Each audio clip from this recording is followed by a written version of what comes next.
to think and listen to and analyze and contemplate these crazy minds of ours.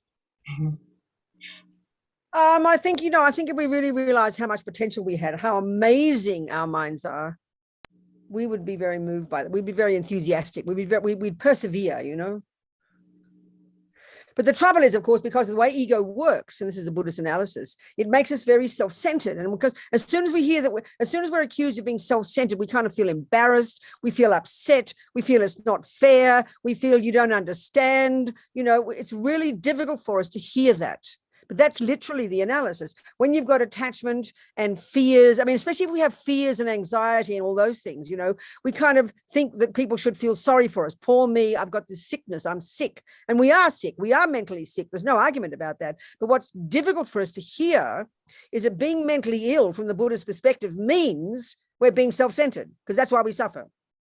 And that's hard for us to hear. It's really hard to hear that,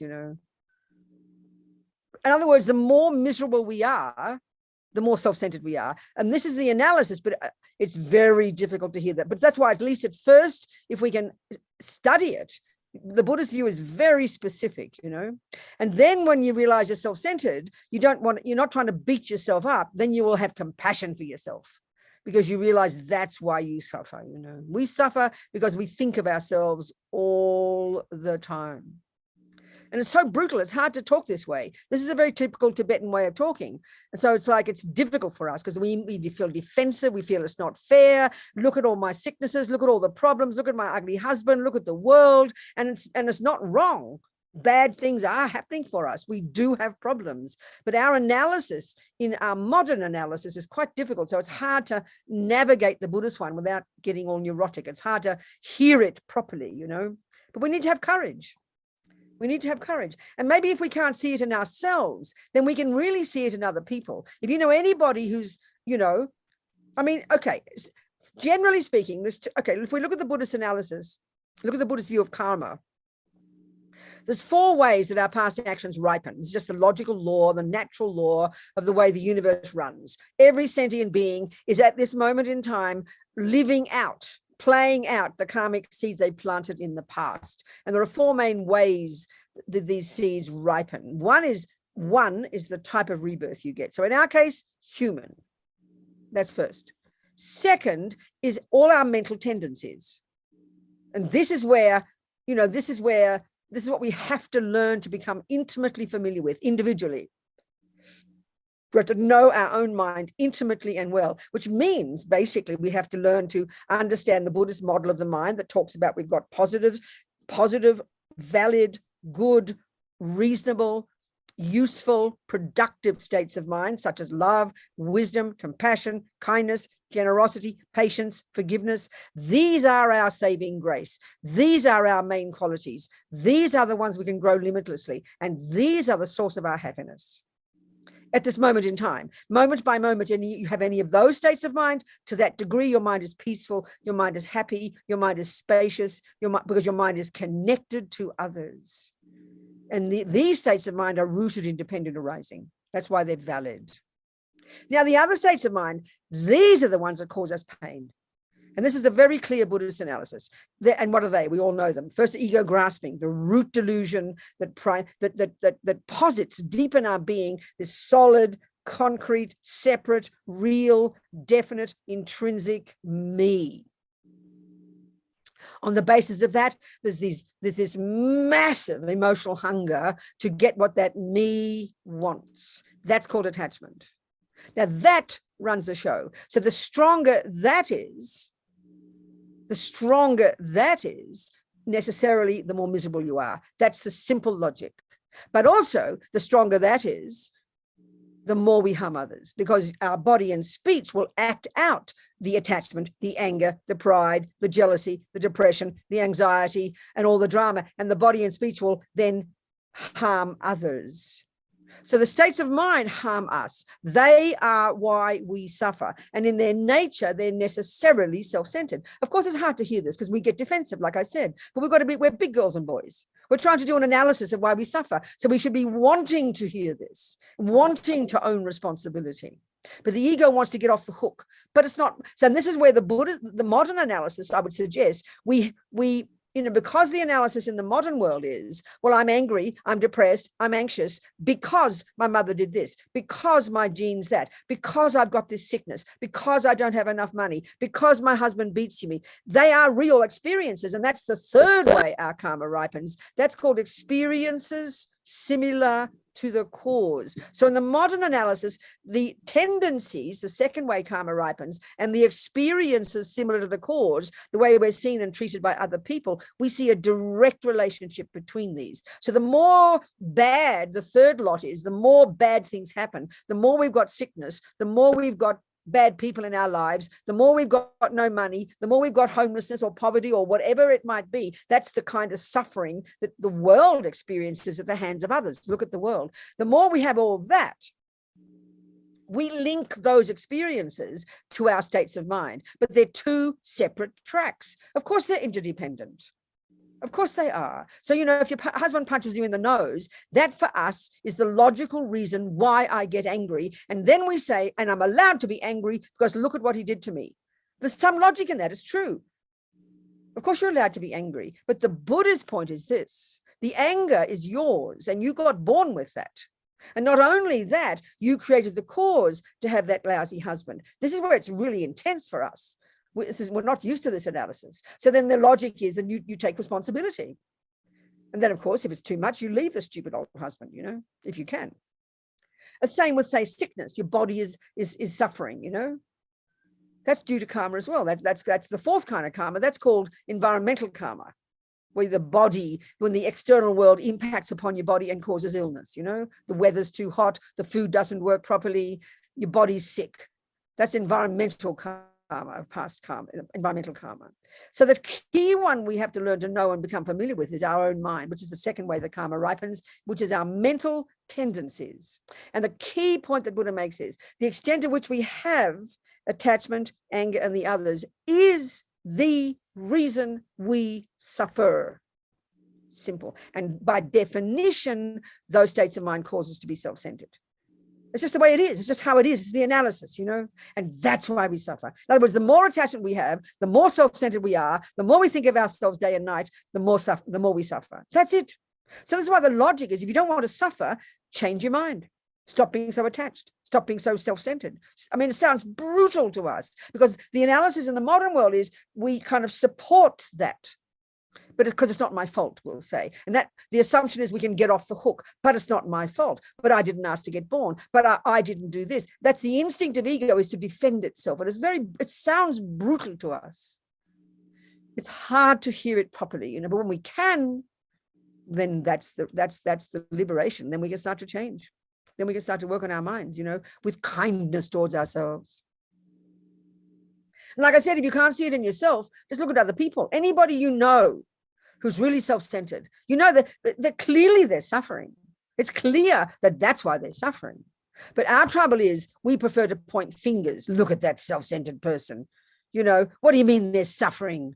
We don't think like that, because as soon as you say a person is suffering, that means we have to have compassion for them. So if then we hear a person is self-centered because they're suffering because they're self-centered, you mean I've got to have compassion for them? Well, yes. Guess what? The answer is yes. And that's why you've got to look at yourself. So we have a very different analysis in the modern world. So we've got to really look at that so carefully, It's not easy. It really is not easy. It's not easy. And then when we understand that all the delusions exaggerate. So yourself, you might see somebody who's really unhappy, really miserable, thinking about themselves the whole time, moaning, complaining. I'm not trying to be mean, and you can see that if you want to quantify suffering, you might know another person who looks like their life is much harder. No money, homeless, husband abusing them, but that person might be quite content, or they might not be so angry. They might not be so attached. They might have more patience and kindness. And you realize, I'm not, if I compare some of my friends in prison, the garbage dump lives they have, but they really work on their minds. They're kind, they're content, they're fulfilled. You think, wow. And then another person who's got a house, who's got money, who's got things, and they think of themselves all the time, and they're suffering. And they think that they're suffering much more than someone else. But yes, they are suffering, not because their mind is miserable. It's hard to see this. It sounds brutal. It sounds like you're criticizing, and we can't cope, with that. And it's hard to see it, because when we're miserable, when we have attachment and anger, we believe the stories they tell us, you know. I mean, there's a someone I know who's got a son who's kind of unhappy, you know, but he's got a good life. He's got a house, he's got a job, he's got support, he's got a family, but he's miserable, the whole paranoid, doesn't think anybody loves him, you know. And he said to his father, when his father was praising him and saying good qualities about him and trying to get him to see good things in his life, oh, but you don't realize my suffering is much worse than you think, you know. You're underestimating my suffering. That's because his mind is full of attachment. His mind is self-centered. So it's hard to hear this, but if we don't hear it, then we can't change our minds. You know, we've got to be very honest with ourselves. And that's difficult, because then what happens is then we hear this view and then we go to the other extreme and we start beating ourselves up. Oh, I'm an evil person. I'm so self-centered. Oh, I deserve suffering, because that's the function of ego. It is so tricky. Ego loves to find a problem, you know. So to practice, to see this with a virtuous mind, to see this with a reasonable, wise mind, to see ourselves objectively, and to understand why we suffer. This is pretty profound. This is the core. This is what practice is. Well, I am attached. Yes, an old habit. And that's why I'm so self-centered. I am self-centered. I do think of myself all the time. I do exaggerate my problems. So what do you do with that? Okay, I admit it. Let's see if I can change. You be kind to yourself. You be kind to yourself. You admit your problems, and then you be kind to yourself about it, not beat yourself up. It's not easy, I swear. And it's not easy to see our own minds. We're too close, you know. We're far too close. We can't identify the problem. We can't identify the mental problem. We can identify the external problem, definitely. But we can't see the cause inside, you know. So we've got to practice humility and patience and do lots of purification and lots of practice. Then we can now see our mind more clearly. Then we can take responsibility. It's not easy, I tell you. You've got to navigate it. And that's why you've got to understand the Buddhist analysis. It's really quite precise. I mean, we know the words love, compassion. We know the words attachment, anger. But we've got different analysis of them. We've got different interpretations of them. If you use Freud, Jung, modern psychology, they're very different interpretations. So we've got to be clear. Can't just use the words and make up our own definition. The Buddhist view is so precise.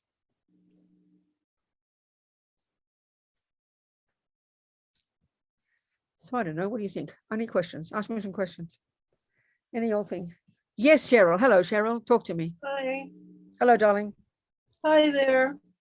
It's so funny. I knew I was in trouble. I was cooking, and earlier this morning, someone shot a gun very close to the house. I live in the mountains, and closer than I've ever heard. And I tried to just let it go. And you know, like, like, okay, that was one shot, then there was 2 shots, and I could hear it ricochet off the window. My God. And I just, I tried not to like run around to the windows, and I couldn't go out.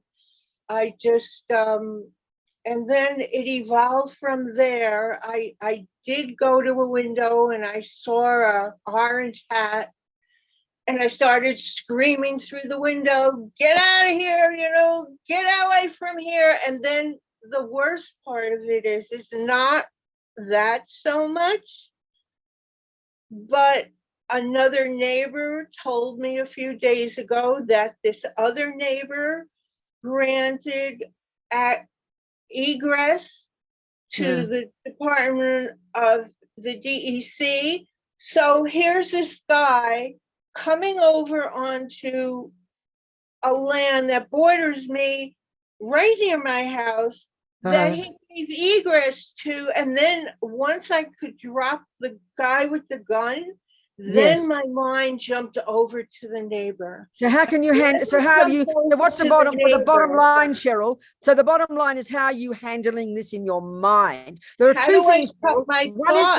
Cheryl, one is the external event and the other one is our mind. So how are you managing your mind? That's the key.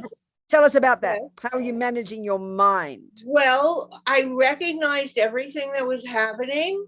Yeah. And I'm saying, and it's it's toxic. It feels, and I can feel it in my body, and So how I'm are you so- dealing with your mind? how am I dealing with Basically what's happening in your mind, Cheryl, what's happening in your mind, let's label it, use the Buddhist analysis. Let's label it anger and fear. So how are you handling your anger and your fear? Because that's practice. Well, I'm trying to drop the thought and Good. breathe it in. Breathe into the doing Tonglen. Okay, good. Well, that's amazing. Pretty good. Well, You're managing, but you're doing but okay it's with not it. working. And then Well, I we've got to remember, keep practicing. It doesn't happen immediately, Cheryl. Certain external things can be quite violent, like you're just saying about the gun. So we've got to just work on it slowly and protect yourself and just stay steady, stay steady and keep your thoughts clear as well as you can, darling. all I could, I turned my head. I saw it was 12 o'clock. I said, oh, maybe Venerable Rabina is on. There you go. I came to jump to your lap. So stay steady, darling. You're doing okay, honey. All right? Just stay steady, Cheryl. Because life is fraught. Or things happen out of the blue, don't they? So that's our job. We can't guarantee things won't happen. That's why we've got to train our mind to stay steady, darling. My ego saying, how could my neighbor do this to me? That's right, of course. That's right. So they're the kind of thoughts you got to calm down and not try to have those. Stay steady, Cheryl. Keep yourself steady. Okay. Well done, darling. Thank you, Cheryl. Okay, Thank you for coming. thank you. Who else would like to ask something or any points to bring up, particularly in relation to what I said, about how our attachment and anger make us self-centered? I know it's brutal, but we can see it because the ego grasps, doesn't it? Cheryl just explaining it. When this bad thing happens, all the I kind of rises like a sleeping lion and has a panic attack. This is how it is. It's very natural. So any questions, anybody else, any points to bring up, people, darlings, anything at all? Yes, Delia, talk to me. Unmute, sweetheart. Unmute yourself.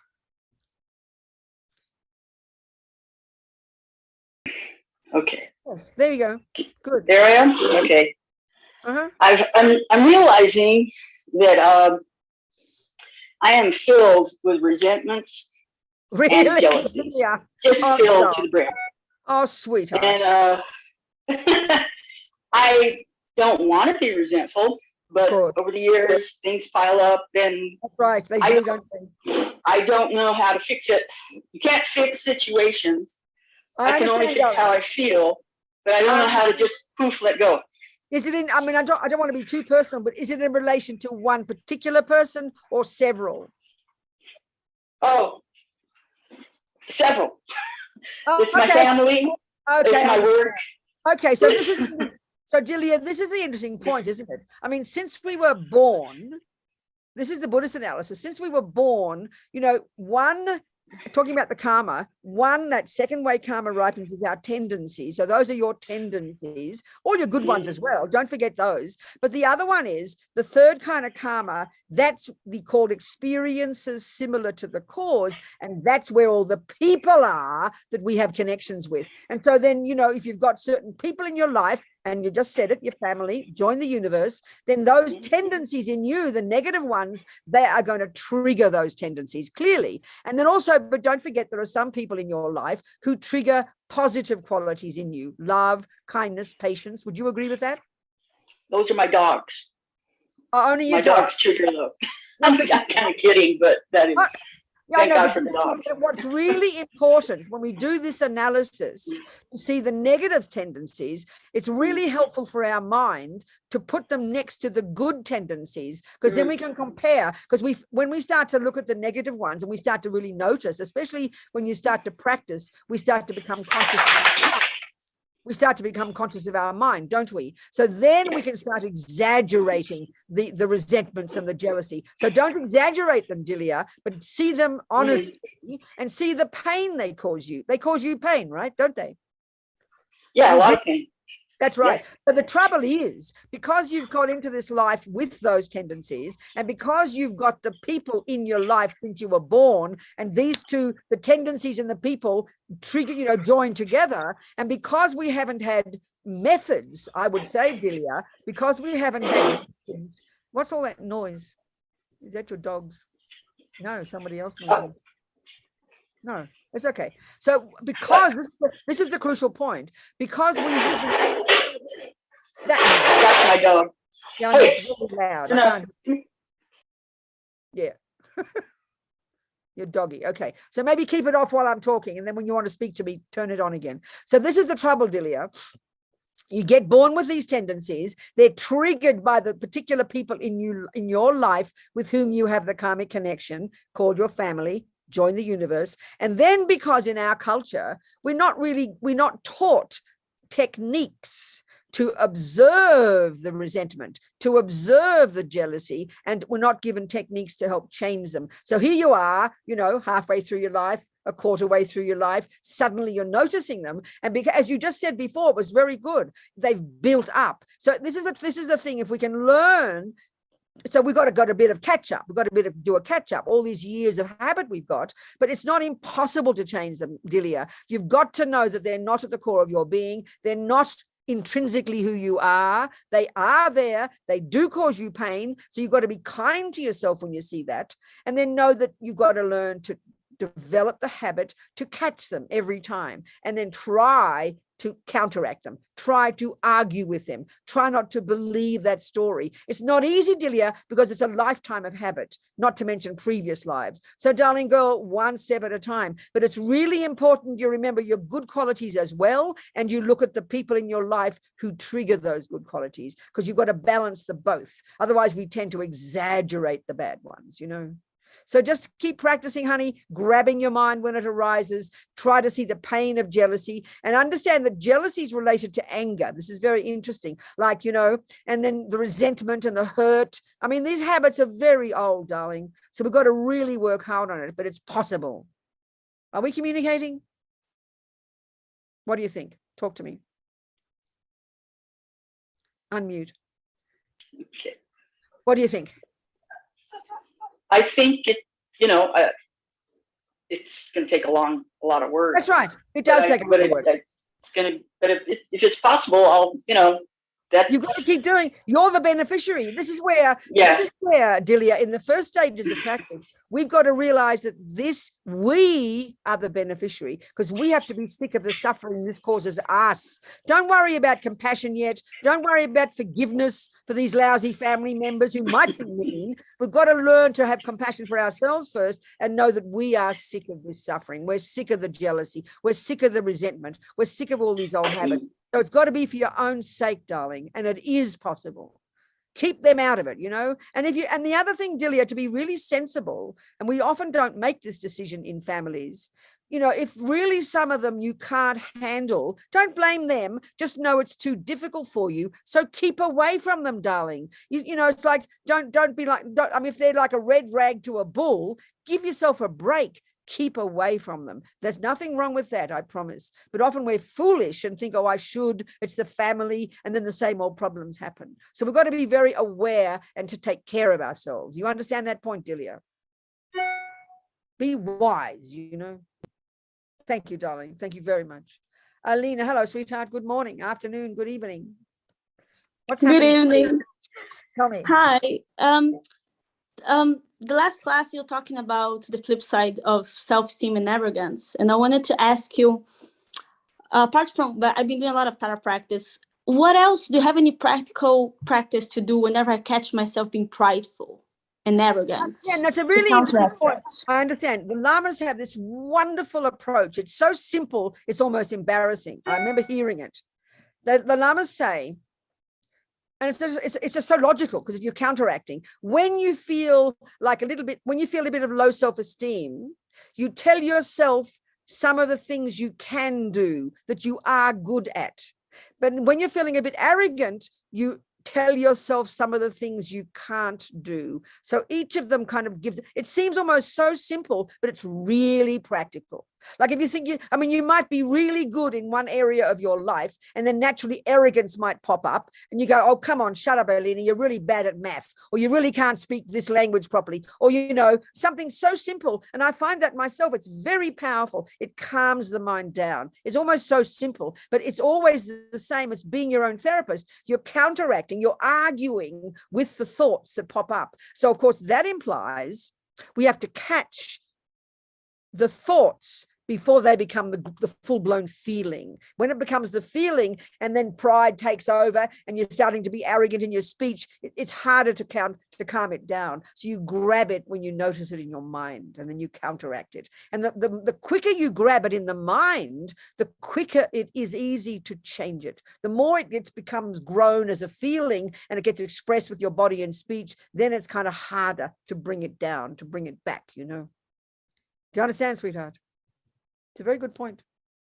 I do. I just been wondering because I'm in the both extremes. Either I'm and I noticed that's what a light bulb that switched on when you mentioned that the arrogance is the flip side of self-esteem, low self-esteem. That's right. And then I tend towards to either overcompensate the self-esteem or the other way. So I'm like, that's exactly right. It's really tricky. And that's why, Alina, we need, how do I say your name properly? Alina or Aline? Alina. Aline. Aline. Okay. So Yes. Aline, listen, darling, this is where it is so important, if we study the Buddhist model of the mind, when we notice that the positive states of mind, the positive thoughts, they're not exaggerating, they're valid, they're connected to dependent arising, they're reasonable. But the delusions, low self-esteem, arrogance, they exaggerate, and they're very concrete, they're very stubborn, they're very fixed. So that's the difference. So you know yourself, if you're reaching out to somebody with kindness, there's a softness there, there's a sense of connectedness with another. That's a valid emotion so far as it's reasonable. But as soon as it's attachment or anger or pride, low self-esteem, they're isolated. There's an overdeveloped feeling of an I, and they exaggerate. We've got to recognize those characteristics. Then we can start to identify. Do you understand? Got to be reasonable, Good, darling. Thank you. It's very good point. Who else has something to say? Yes, Anna. Hello, Venerable. We have an anonymous question in the chat. Good. And it says, please, could you ask Venerable to talk about brain chemical imbalances? How does a person with ADHD or autism or something like that digest this information? If they need meds, do they actually need meds? I understand. It's a really good point. So I'm using the Buddhist analysis of those labels, those events that they're the terms we use in the West, ADHD, or we use bipolar, we use all these different terms. There's a Buddhist way, of course there is, a Buddhist way of analyzing what they are. Autism, all these things. So it depends on the degree. So first of all, let me say this again, it's my way of saying it. And in our world, it sounds shocking, but it's very true. You could argue as a Buddhist, you could say the Buddhist view would be saying that we are all mentally ill, but it's a question of degree.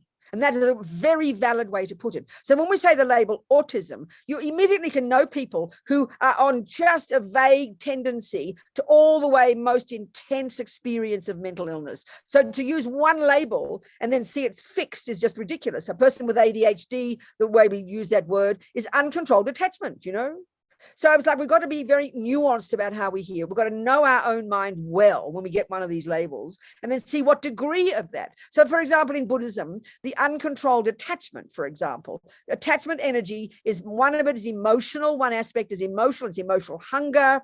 But then it can manifest in a multitude of ways. And one of the characteristics of attachment would be with an intelligent person, it could manifest as a very busy, never stopping, chatting, making up many things, very creative, until the point is the person's out of their brain. That could be a function of attachment. Another person might not have a very sharp mind, and their attachment functions mostly by eating a lot of cake. There's so many ways of describing each of these states of mind. So we have to know ourselves well. So then, we talk about, and then the other point that you made was the impact of the physical condition. So the physical and the mental, it's just really evident they are very interdependent. So, you know, in the materialist world, we talk about the imbalance of the chemicals or whatever it is, you know. So let's say a person is depressed. So then we give them some serotonin, and that boosts certain chemicals in the body. And because the mind and the body are interdependent, then the mind can become more perky. I mean, this is not illogical. This is exactly the Tibetan medical system. But the Tibetan system, which is based on the Vajrayana explanation, talks about the physical energies in a different way. They don't describe brain chemicals. They talk about the subtle wind energies. This is the view in the Buddhist view, and this is the Tibetan medical system. They, you know, these doctors work for studied for 12, 14 years, all the different wind energies. This is similar to the Chinese system. It's similar to the Ayurvedic system. This is a more ancient system, but it's the same principle.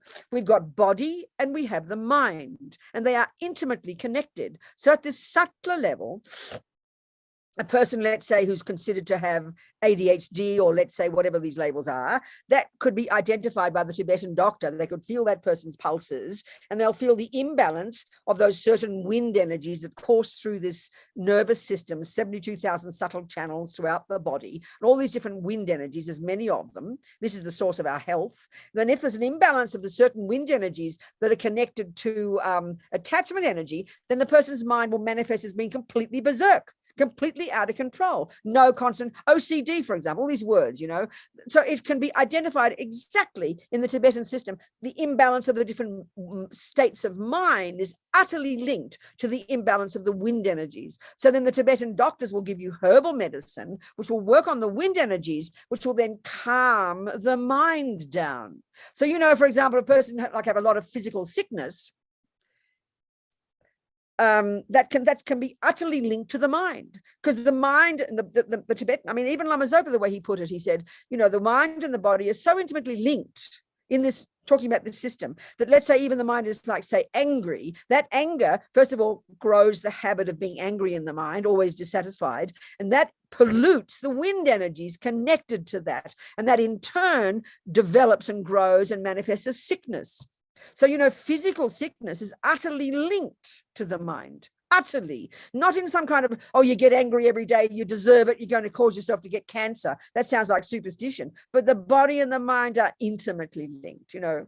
So when you work on the body, it can help the mind. And when you work on the mind, it can help the body. That's what they're discovering with neuroplasticity. They put a few wires on this one particular French monk, on his brain, and they could see that his brain changed simply on the basis of his thinking about compassion. So clearly the mind and the body change, intimately linked is the point. So, you know, there's different approaches we need to take. We need to understand our mind well. We need to know what that, if you're being a Buddhist, know what those diagnoses refer to, what they mean. And then, you know, we do everything we can to work both on the body and on the mind, knowing that they're intimately connected. So, I mean, I don't know if I've exactly answered the person's point. I've just said a few things here, you know. I don't know. So read the question again, Anna, and I'll make sure I've said enough things.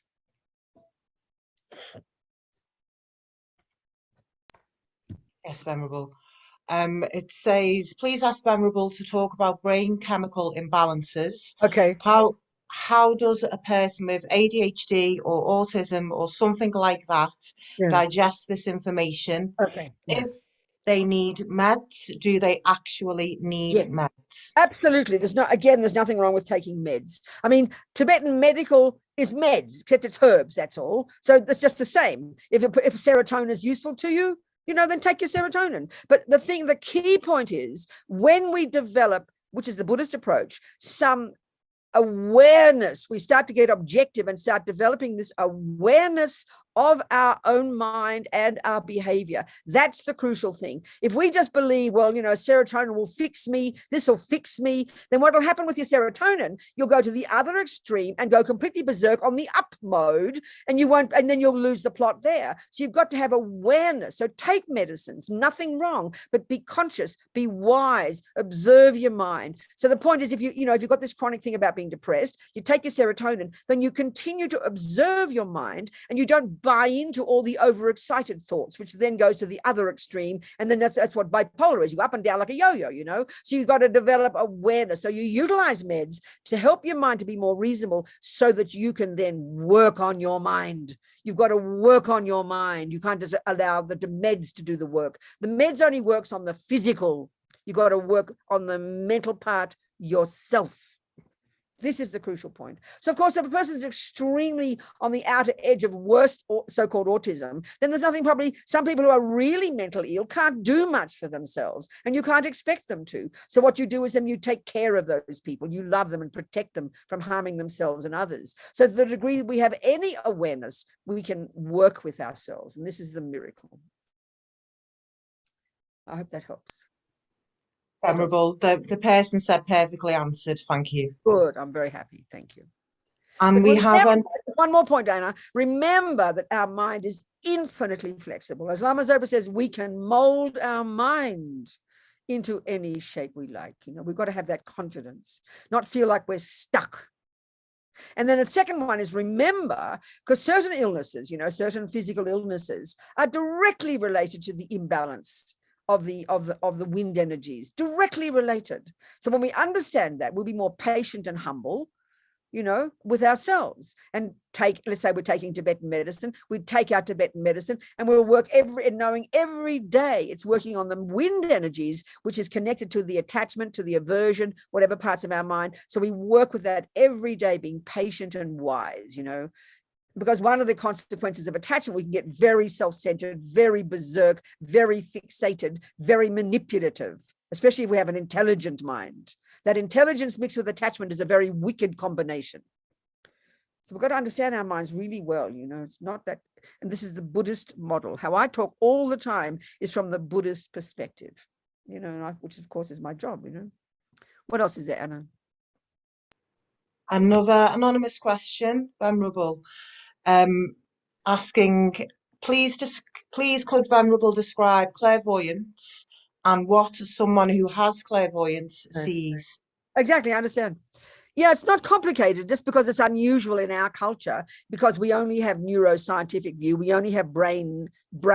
So that's from the Buddhist perspective, that's the grosser level of consciousness. So when you've used this method that the Indians invented more than 3,000 years ago, which Buddha took with him when he diverged in his own direction, this technique called, you know, calm abiding, in Sanskrit shamatha, or broadly known as single pointed concentration, this very brilliant psychological skill that enables you to completely control the grosser level of conceptuality and the sensory level. And of course, that's not a possibility in the modern psychology. It just sounds like science fiction. Then what you do is you go beyond the grosser level and you can access this subtler level of cognition, which is mostly for us just unconscious.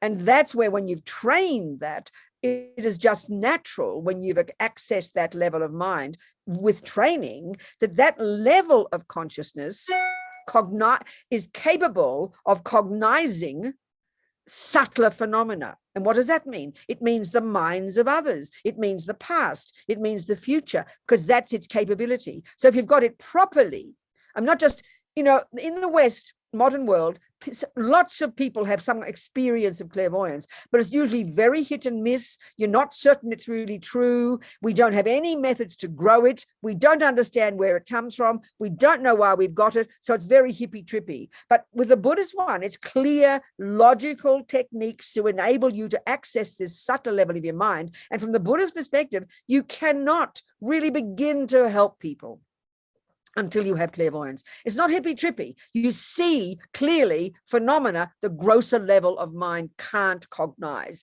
which is the past, the future, the minds of others, all of that. It's very, very clearly laid out in all the texts, you know, something mystical. So lots of people have sort of clairvoyant experiences moment by moment with no logic to it and no understanding of where it all comes from, and with no certainty that what you're seeing is true. That's where it's kind of sometimes very scary for people. So a lot of people, for example, when they go to sleep and they have their dreams, your dream mind is subtle consciousness, which is the same as what is clairvoyant. But because it's not trained, some people in dreams see the future and see things and get very scared because you don't know why you've got this. It's because you must have done some practice in a past life, but you haven't trained it properly, you know. So it can be trained properly, and you literally see the past. You see the karma of sentient beings. You really can't begin to benefit others until you have clairvoyance, actually. And this is the Buddhist approach to it. I hope that helps. What else, dearest people? Yes, Phoebe, talk to me. Good afternoon. I have a question. You haven't touched on it yet, but I think this goes a bit hand in hand. It's creating healthy boundaries. For instance, what I'm working on is trying to create boundaries, saying no, when usually I would always say yes. And Good, yes.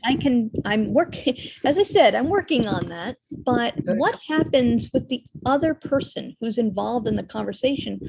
I have to rely upon them to react and respond appropriately. That's right. Not get angry, not be disappointed. How do I deal with that on my— I understand, Phoebe. It's a very good point, Phoebe. It's a very good point. So let me talk about it using Buddhist language, okay?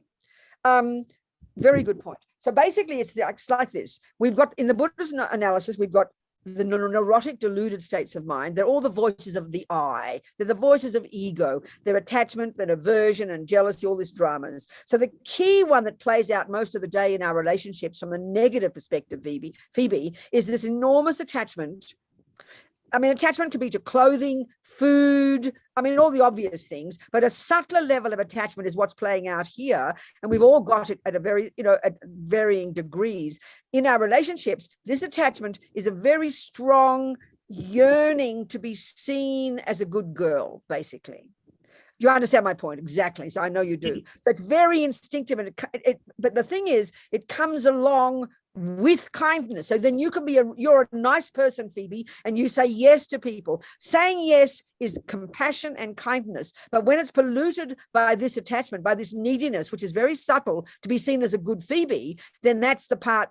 So that's what you're talking about. You got it. You've decided now, because that makes you vulnerable. That makes people misuse you. You become a doormat, not because you're kind. Don't throw out the kindness, honey. It's the attachment and the neediness to be seen as a good girl that messes up everything. And it's very subtle and it's hard to identify. So exactly as you're saying it, using Western language, you've decided it's appropriate to say no. So the key point is this, and this is the scary part.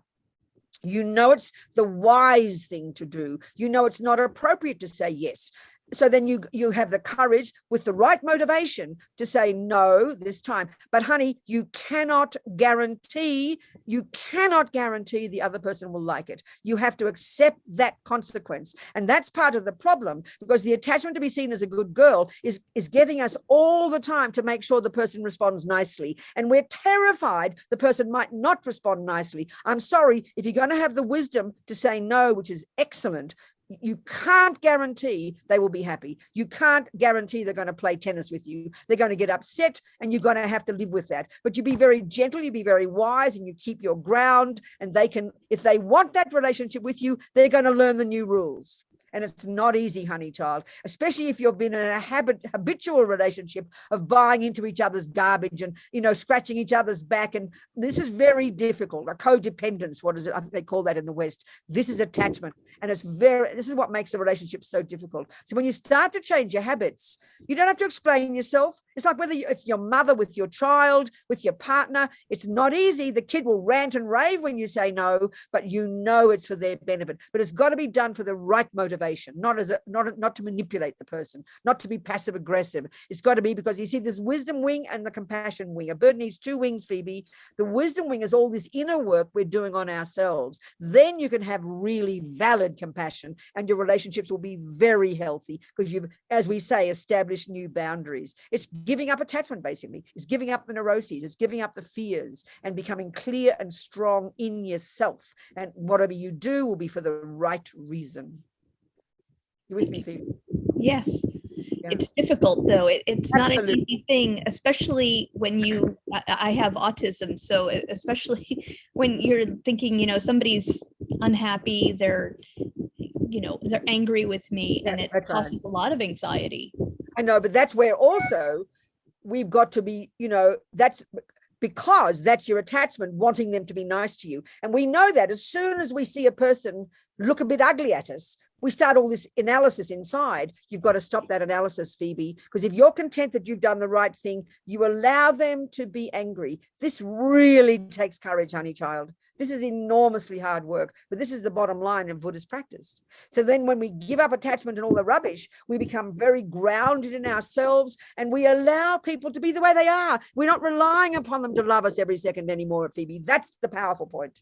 Let them be angry. You don't say that cruelly, but that's their problem. You can't guarantee that a person will respond the way we want. That's what we're trying all our lives to do. And that's why our relationships go crazy. So it's very powerful. So you keep moving, girl. You're doing beautifully. Fine. Thank you. Good, Phoebe. Thank you. What else, people? Anybody else? These are very good points, I tell you. Nothing else. So the wisdom wing is enormous. I mean, this is the Buddhist way of putting it, the wisdom wing and the compassion wing. The degree that we can be compassionate to others and useful to others is the degree to which we've done the work on ourselves. We are compassionate now, but when it's polluted by our neediness and polluted by our attachment, it's limited compassion. That's all. It's limited. We get exhausted. We get dragged down. We either get used as a doormat, or other people's suffering causes us so much exhaustion because our attachment can't stand it. That's the Buddhist way to put it. It's because of our attachment that we suffer, not because of other people's suffering. We suffer because of our attachment and our need to be seen as a good girl, or our need to manipulate the whole universe to be exactly what we want. That's what attachment does. Attachment is multifaceted. In an intelligent person, attachment can be very, very wicked. It's a manipulator. You mix attachment with intelligence and you've got a very dynamic tool. It wants to manipulate the entire world to make it exactly as I want. It's very wicked. It's very wicked. Attachment just eating food, you just get miserable. Attachment to people loving you, only that one, you just get dragged down. So attachment's multifaceted. And we've got many states of mind, and each of us functions differently. It's like we've all got the same components, but they're all different recipes, so they all manifest in different ways according to the person's personality. Yeah. What else, dearest people? We have 10 minutes. Any other topics to bring up?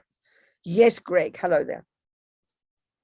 Thank you, Venerable. I have a lot of negative self-talk from, telling myself I deserve some of the negative experience or painful experiences that are happening right now. And what do you do when you feel like, that's negative self-talk, but there's a lot of, bad things that have happened in the past. I haven't been compassionate, in raising my children and things like that, where I know I've made some significant mistakes.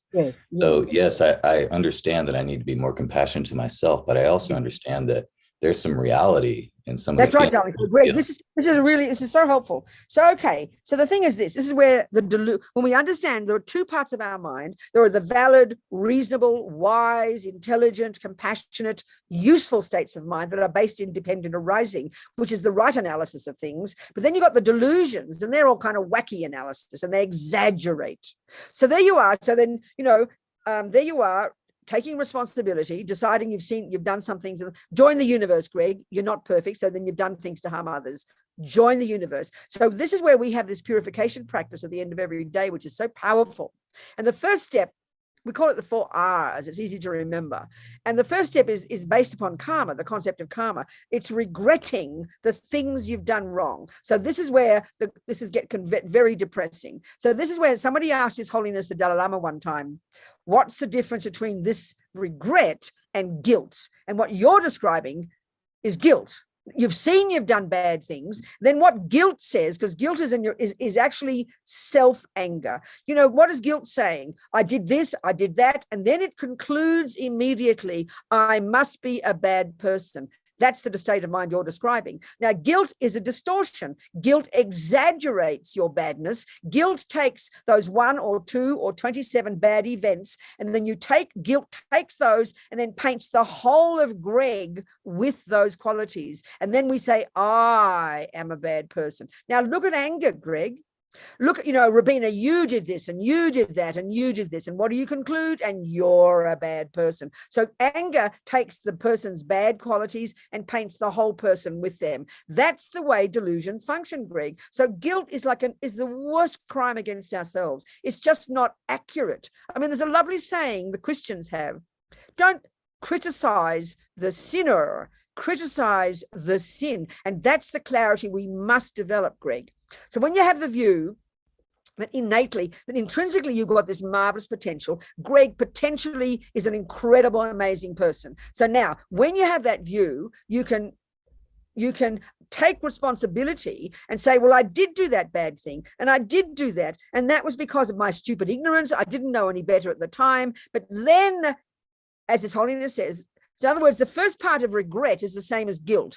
I did this, I did that, I did this. But the second part is different from guilt. You don't say, therefore, I'm a bad person. You say, I regret having done that. You're talking to yourself. Because why? Because I don't want to continue these habits. I don't want this suffering, because and what can I do to change? What can I do to fix it? It's a more reasonable state of mind. It leaves intact the good parts of Greg. You don't paint the whole of Greg with those few bad things, but you own responsibility. But you know they're not permanent. You know they're not intrinsic to you, and you know you can change them and you can move forward. That's what regret. And so it's an intelligent state of mind. But because guilt actually isn't responsibility. Guilt is just taking no responsibility. Guilt is just a victim, and we run to it like a magnet. Are we communicating, Greg? Yes, exactly. And what you just said is what I feel, what I notice. And then, you had mentioned the beginning you talked about suffering, equals attachment, but then that can lead to compassion for yourself. That's and right. so that's catching that state allows me to realize that this is the point at which I need to have compassion for myself. And we've got to be very precise. So for me, I use the simple analogies, like, let's say you have a tendency to be attached to sugar, but it will cause you diabetes. So then this neurotic view, guilt, is like saying every time you eat sugar, oh, I'm a bad person, I ate sugar, and you just stay stuck in the misery. Whereas, if you're being sensible, you go, oh my God, I can't believe it, I just ate some sugar. Quick, what can I do to fix it? That's the view. So yes, you harmed people. Yes, you've done negative things. But then you say, I do regret that. And this is where the first part, Greg, is we don't think like this in our culture. And this is the view of karma. Karma is the view that we create ourselves. So if anything you've done that is negative, that's going to produce suffering, Greg. You don't want suffering, honey. You're bloody well fed up with suffering. So regret is like compassion for yourself. I regret having done that. I regret having eaten that sugar. Why? Because I don't want diabetes. I regret having done those negative habits. Why? Because I don't want to turn myself into a suffering person. So regret is a healthy attitude, but it's not guilt. It doesn't define yourself. And then you say, whom can I turn to? So, as a Buddhist, we would turn to the Buddha, whose methods, like whose medicine we would use to help ourselves. It's a very practical process. It's really a crucial one to understand. Because if we get guilty, we then think we've got to say, well, no, I didn't do anything wrong. That's the other extreme. We're all human. We do things wrong. We harm ourselves and we harm others. We have to own them and then think, what can I do to change these habits? That's how we grow. You understand, Greg? It's so important. Absolutely. And it's not easy, because you got to change the conversation. All this is conversations in our head, like you said. We've got to change our script, and that's every day as much as we can, counteracting the thoughts, arguing with them, developing the new thoughts. It's cognitive therapy. I'm not joking. It really is. Buddha's a brilliant cognitive therapist. But it takes time and a lot of integrity and authenticity and kindness towards ourselves, Greg. I cannot stress that enough. We often think of kindness to ourselves as getting ourselves off the hook. Oh, it's not my fault, I can't help it. That's victim. We have to take responsibility. We're human, because that's just how we are. So we're kind to ourselves, but very strong and firm. It's like being kind to your child. No more chocolate. Go to your room. That's being kind. It's motivated by compassion, but it's a firm action. Same with ourselves. Do you understand? Good, great. And the other trouble, the tragedy is too, this is the point, like, for example, we're talking just before, let's say when you've harmed other people, people reject you and give you up and call you a monster and blame you. That's very painful to live with. But what we do is we buy into that other person's view. That other person's view might have some truth, but often their view is also exaggerated. So we don't have to believe that that's because someone says I'm bad. We don't have to necessarily believe that I am bad. So that's why we've got to learn to live with other people's negative opinions of us and not buy into them. This is really powerful. Do you understand? Great. Good, darling. Thank you. Thank you so much. Well, people, it's time to go, time to leave. Anybody else, anything before we finish? Well, I think we finished. We just think. Anna, anything there, darling? Nothing more? Nothing. Cheryl, did you have a question? Who? Cheryl. Where's that? Nothing. No. All right. So, darling people, Cheryl has. Yes, there's Cheryl. Talk to me. Sorry. If you could recommend or suggest one practice to encourage progress, would it be shamatha or? No, I mean, shamatha is really good because that's a very disciplined practice. But if you want to lift yourself up a little bit, you do something like Tara meditation. Do you ever do that? I have, but not too much. But do you like those kinds of practices or a bit weird for you?